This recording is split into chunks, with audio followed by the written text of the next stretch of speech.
ঠাকুরগাঁওয়ের পীরগঞ্জে গভীর নলকূপের পাইপ কেটে সেচ বন্ধ করে এক নিরীহ কৃষককে ফাঁসানোর অভিযোগ উঠেছে ফারুক আহমেদ নামে এক ব্যক্তির বিরুদ্ধে।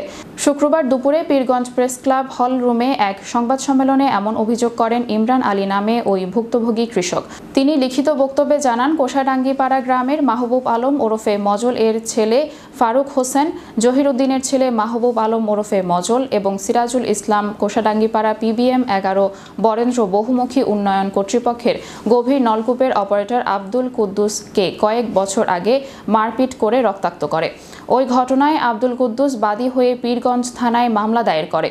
তিনি ওই মামলায় সাক্ষী হওয়ায় পূর্ব শত্রুতার জেরে ফারুক হোসেন সহ তার পরিবারের লোকজন বিভিন্নভাবে তাকে হেনস্থা করার জন্য রাতের আধারে তার জমির উপর দিয়ে যাওয়া বরেন্দ্র বহুমুখী উন্নয়ন কর্তৃপক্ষের গভীর নলকূপের পাইপ কেটে নিয়ে গিয়ে ফাঁসানোর চেষ্টা করেছে এবং এরই মধ্যে সাংবাদিক ডেকে মিথ্যা তথ্য ও বক্তব্য দিয়ে তার সম্মানহানি করেছে ফারুক।